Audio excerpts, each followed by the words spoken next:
Good evening to all. இது unit 2ல் ஒரு புக் ஒர்க் பார்த்தோம் லாஸ்ட்டாக. அந்த புக் ஒர்க் வீடியோவோட continuation problems. That means page number 9. ஓகேவா, நான் மென்ஷன் பண்ணியிருப்பேன்ல அந்த நம்பர்ஸ், அதில் வந்து பேஜ் நம்பர் 9 இது. Right, okay. இது பாரு எக்ஸாம்பிள்ஸ். இந்த எக்ஸாம்பிள்ஸ் எல்லாம் எதை பேஸ் பண்ணி தான் அந்த 2 லைக் பேரலல் ஃபோர்ஸஸ் அதோட ரிசல்டன்ட்டு, அன்லைக் பேரலல் ஃபோர்ஸஸ் வந்து அதோட ரிசல்ட்டெல்லாம் பார்த்தோம் இல்லையா. அப்புறம் வந்து ஒரு ஃபோர்ஸை வந்து ரெண்டு ஃபோர்ஸ் வந்து F2 F1 F2 ரெண்டு எடுத்துட்டா அது டிவைட் இன்டர்னலி இந்த ரேஷியோ F2:F1 இருக்கும். லைக் பேரலல் ஃபோர்ஸஸ் வந்தால்.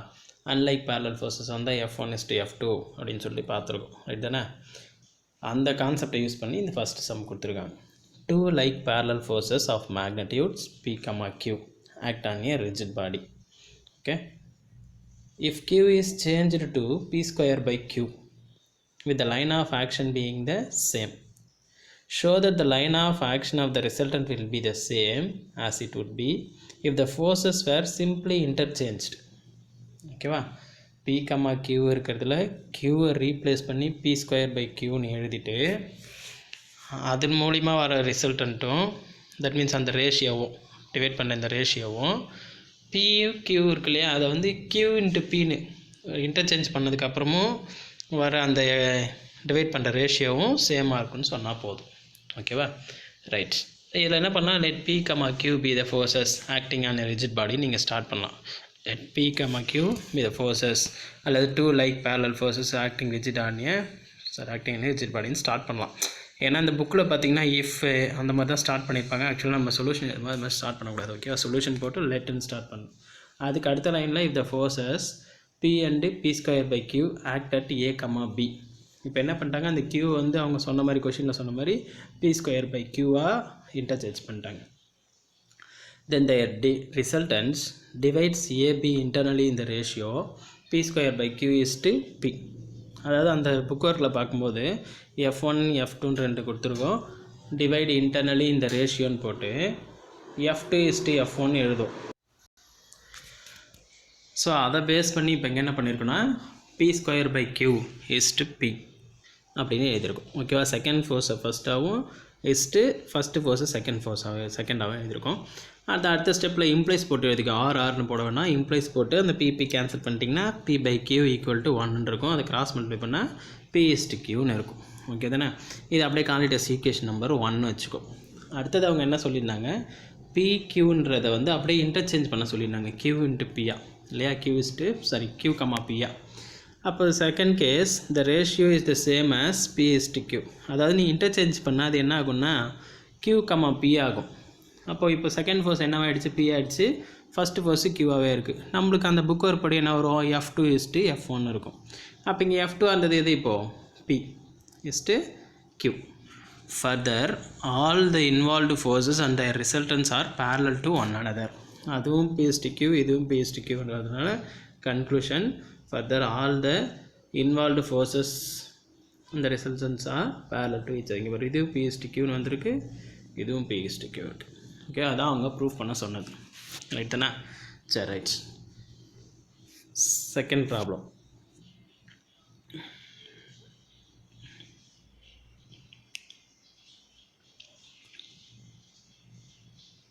இப்போ செகண்ட் ப்ராப்ளம் பாருங்கள். If 2 like parallel forces of magnitude P, Q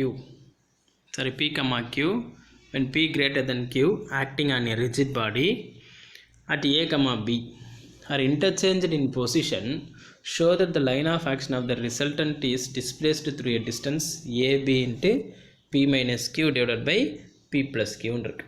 இதுதானே? ரைட், இதான் நம்ம ப்ரூவ் பண்ணோம். ரெண்டு பேரலல் ஃபோர்ஸஸ் கொடுத்துட்டாங்க. இது வரைக்கும் அந்த ஈக்குவல் இன் மேக்னிடியூட்னு சொல்லிட்டே இருப்போம் இல்லையா. அப்படி ஒன்றும் இருக்கணுன்ற அவசியம் இல்லை. இந்த மாதிரி இவங்க P greater than Qன்னு கொடுத்துருக்காங்க. ஓகே, அப்படி இருக்க கண்டிஷன் இருக்கிறது அவங்க ஒரு கண்டிஷன் வச்சு கொடுத்துருக்காங்க. கொஸ்டின் பாரு, acting on a rigid body at A, B are interchanged in position, show that the line of action of the resultant is displaced through a distance AB into P minus Q divided by P plus Q. கொஷினே தான்ப்பா again படித்தேன் நான், வேறு ஒன்றும் இல்லை. என்ன சொல்லியிருக்காங்கன்னு பார்த்துக்கோ. AB, ஓகேவா, எடுத்தாச்சு. ஏபியில் ஆக்ட் பண்ணுற ஃபோர்ஸு P, அடுத்தது பியில் ஆக்ட் பண்ணுற ஃபோர்ஸு Q. ஓகே, அதோட டோட்டல் டிஸ்டன்ஸ், ஏபியோட டோட்டல் டிஸ்டன்ஸ் என்னென்னு பார்த்தீங்கன்னா A. அதனால தான் இங்கே எழுதியிருக்காங்க. இப்போ டோட்டல் டிஸ்டன்ஸ் என்ன பண்ணியிருக்காங்க, ஸ்மால் லெட்டரில் ஏன்னு எழுதியிருக்காங்க. ரைட் தானே? ஓகே, அதோட டிஸ்டன்ஸ் என்னென்னு வச்சுட்டாங்கன்னா ஏன்னு வச்சுட்டாங்க. ஓகே, ஸ்டார்ட் பண்ணும்போதே அப்படி தான் ஸ்டார்ட் பண்ணியிருக்காங்க. இப்போ அந்த கண்டென்ட் போயிடும். இந்த பின்னு ஒரு ஃபோர்ஸ் ஆக்ட் பண்ணுது, கியூன்னு ஒரு ஃபோர்ஸ் ஆக்ட் பண்ணுது. அது 2 லைக் பேர் ஃபோர்ஸஸ்ன்றதுனால அதோட ரிசல்டன்ட்டு கண்டிப்பாக என்ன இருக்கும், பி ப்ளஸ் கியூன்னு சொல்லிட்டு அதோட சென்டரில் இருக்கும். ஓகே, அப்படி தான் அப்படி பார்த்தோம். டிவைட் இன்டர்னலி இந்த ரேஷியோ, அந்த ரேஷியோக்கு அது மாதிரி P plus Q resultant force. Okay தானே? ரைட். இப்போ பாரு, இந்த கேபிட்டல் ஏவிலேருந்து அந்த நடுவில் அந்த P plus Q arrow mark வருது இல்லையா, அது வரைக்கும் x1 எடுத்துக்கிட்டாங்க. ஓகே, அது வரைக்கும் என்ன பண்ணிட்டாங்க, x1 எடுத்துக்கிட்டாங்க. அது நம்மளாம் எடுத்துக்கிறது தான். அப்போ டோட்டல் லென்த்து ஏ, அதில் நீ x1 மென்ஷன் பண்ணிட்டேன்னா அடுத்தது அந்த ஸ்மால் லெட்டர் ஏவிலேருந்து கேபிட்டல் லெட்டர் பிக்குள்ளே இருக்க லென்த் என்ன ஆயிரும், ஆட்டோமேட்டிக்காக a மைனஸ் x1 ஆயிரும். a minus x1. உனக்கு சந்தேகமாக இருந்தால் இந்த x1ஐயும் அந்த a மைனஸ் x1ஐயும் ஆட் பண்ணி பார்த்தா என்ன ஆயிரும், x1 கேன்சல் ஆகி அந்த லென்த்து மாறாமல் அப்படியே இருக்கும். ரைட்டா? ஸோ அதில் நம்ம இஷ்டத்துக்கு என்ன பண்ணியிருக்காங்க, இந்த ஒரு குறிப்பிட்ட டிஸ்டன்ஸை x1 வச்சுருக்காங்க. அதில் தான் சம் டெவலப் பண்ணுவாங்க. Right. Let AB equal to A. சரிப்பா, நெக்ஸ்ட் என்ன பண்ணியிருக்காங்க, அங்கே பாரு அந்த வேர்டிங் திரும்ப படிக்கணும் பாரு. Let capital AB equal to A, that means அது ஸ்மால் டிஸ்டன்ஸாக ஏன்னு வச்சிடும். Let the resultant intersect AB at a distance x1 from A. அந்த படத்தை போட்டு இந்த வேர்டிங், சிம்பிள் வேர்டிங்ஸ் கற்றுக்கிட்டா நீயே எழுதிடலாம். ஓகே தானே? என்னன்னு பாரு, the resultant intersect AB, capital AB at a distance x1 from A. Then இந்த corresponding distance, இந்த corresponding force ஓட magnitude, அந்த corresponding distance, அந்த corresponding distance magnitude, force ஓட magnitude எழுதிட்டா போதும். x1p அது மல்டிப்ளை பண்ணிட்டா என்ன வரும், x1p equal to a minus x1 into q. ஆக்சுவலாக அது மொமெண்ட் எடுக்கிற மாதிரி தான். ஓகேவா? So x1 equal to a into அது x1 சிம்பிளிஃபை பண்ணால் உனக்கு என்ன வந்துடும், x1 கிடச்சிரும். அது நீ நோட்டில் ஸ்டெப்ஸில் எழுதும்போது எழுதிக்கும். x1 equal to a into q divided by p plus qன்னு ஆயிரும். அடுத்தது, if the distance in the second case is s2. இந்த செகண்ட் கேஸ்ன்னு சொல்கிறது அவங்க ஒன்றும் சொல்லலை. ab, கேபிட்டல் AB இருக்கு இல்லையா, a இருக்க இடத்துல b-ஆவும் b இருக்க இடத்துல a-ஆவும் இன்டர்சேஞ்ச் பண்ணின்னு அங்கே ஒரு வார்த்தை சொல்லியிருக்காங்க. ரைட்டுண்ணா? அப்போ இன்டர்சேஞ்ச் பண்ண என்ன ஆயிரும், then replacing p, q with q, p in 1. அதை சரி, இதை ரீப்ளேஸ் பண்ணிட்டாங்க. இதை p, q, p மாற்றி ரீப்ளேஸ் பண்ணிட்டாங்க. எப்படின்னாலும் ஓகே தானே, நம்மளுக்கு அந்த ரிசல்டன்ட்டு சாரி அந்த ஃபோர்ஸ் ஆக்ட் பண்ணுற பாயிண்ட்டு கரெக்டாக மேட்ச் ஆகிடும்.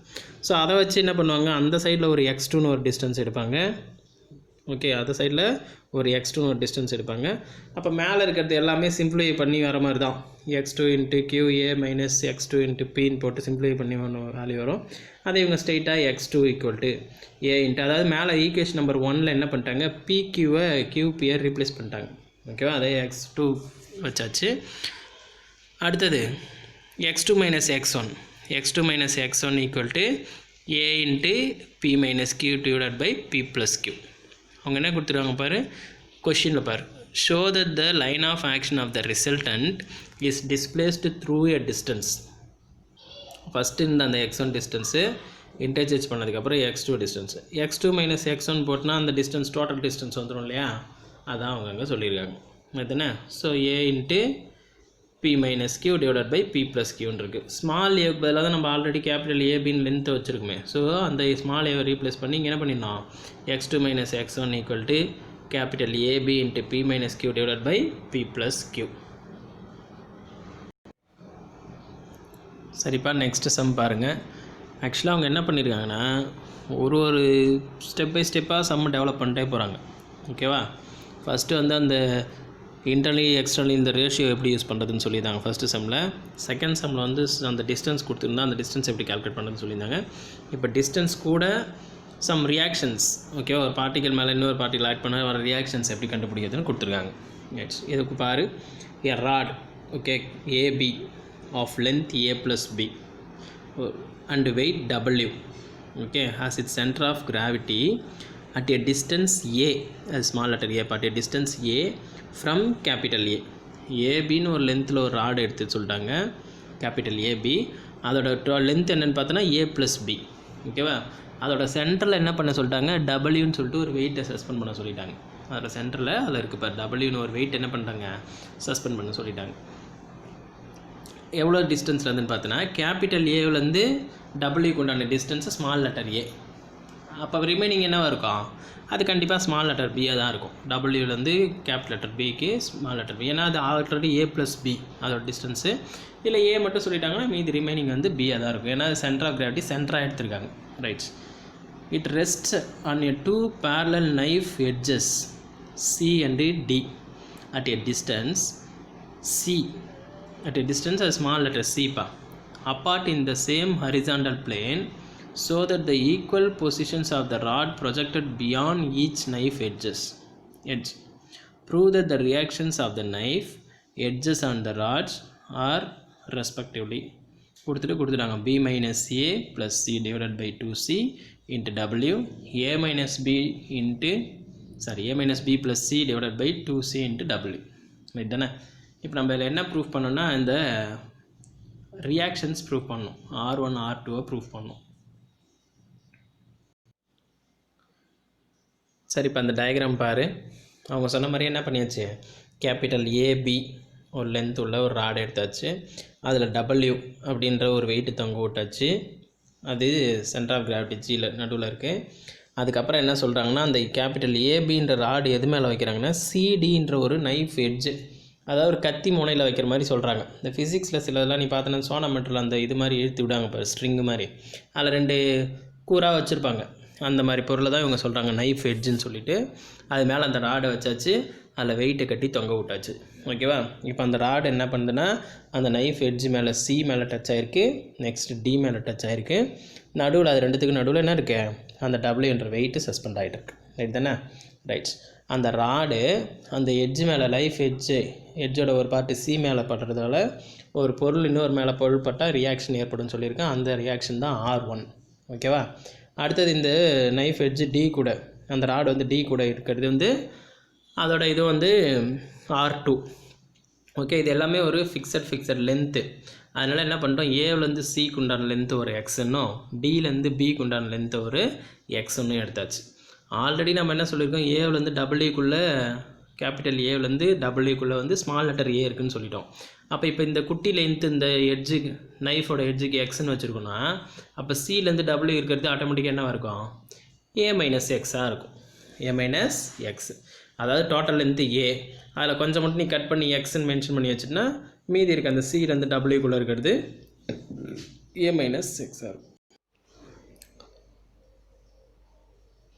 ஸோ இப்போ உங்களுக்கு டயக்ராம் கிளியராக இருக்குன்னு நினைக்கிறேன். கீழே பார்ப்பா அந்த சிலேருந்து டி வரைக்கும், கேபிட்டல் சிலேருந்து கேபிட்டல் டிக்குள்ளே இருக்க டிஸ்டன்ஸ் எவ்வளோ, சி ஸ்மால் லெட்டரில் சி. இந்த எல்லாத்தையும் ஃபிக்ஸ் பண்ணியாச்சு. மேலே எழுதியிருக்காங்க பாரு, அந்த எக்ஸ் எடுத்தது எழுதணும் இல்லையா, அதிலேருந்து ஸ்டார்ட் பண்ணியிருப்பாங்க. Let the projected length be X, then அப்படின்னு ஸ்டார்ட் பண்ணியிருக்காங்க.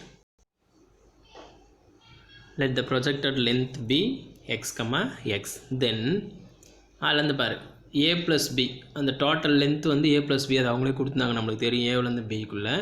இப்போ நம்ம எழுதின சில விஷயங்களை வச்சு என்னென்னு எழுதிக்கலாம்னா, அதை எக்ஸ் ஸ்மால் எக்ஸு, அப்புறம் சிலேருந்து டிக்குள்ளே என்ன இருக்குது, ஸ்மால் சி இருக்குது, அப்புறம் டிலேருந்து பிக்குள்ளே என்ன இருக்குது, ஒரு ஸ்மால் எக்ஸ் இருக்குது.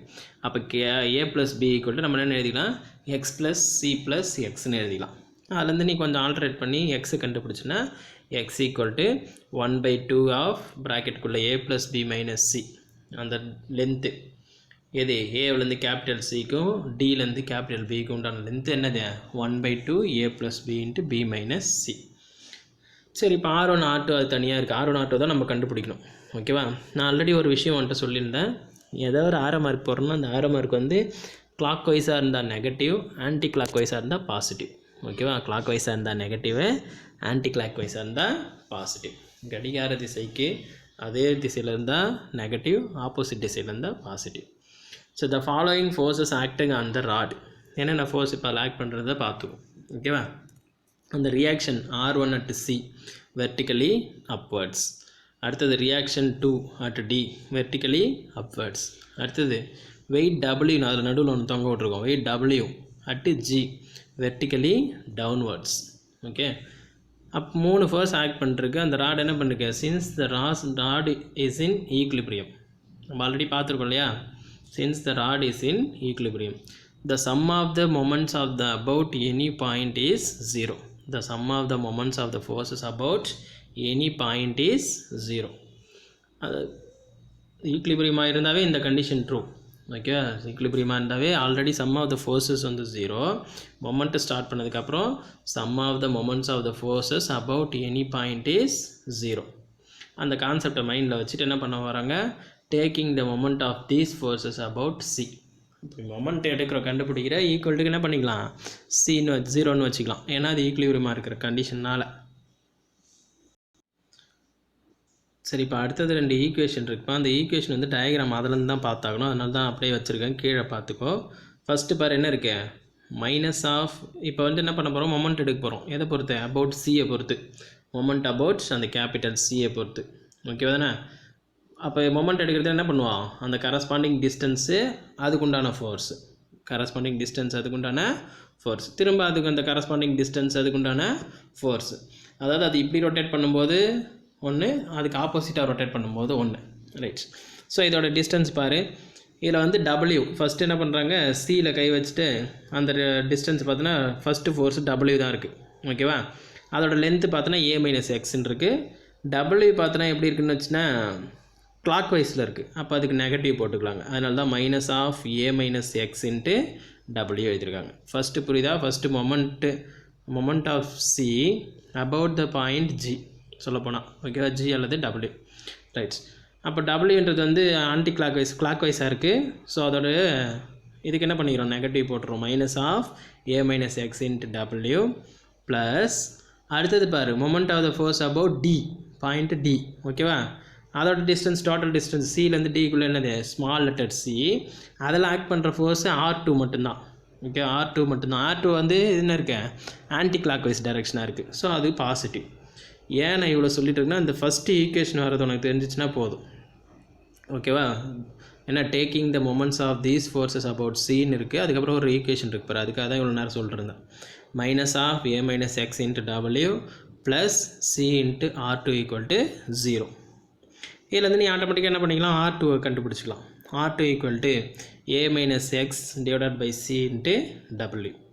ஆல்ரெடி எக்ஸோட டிஸ்டன்ஸ் நீ கண்டுபிடிச்சி வச்சுருக்க. என்னென்னு கண்டுபிடிச்சி வச்சுருக்க, 1/2 into A plus B minus சின்னு சொல்லிட்டு. ஓகே, அதை கொஞ்சம் கிராஸ் மல்டிப்ளை பண்ணி எதை, அந்த டூவை கிராஸ் மல்டிப்ளை பண்ணால் அங்கே 2a இருக்கும்.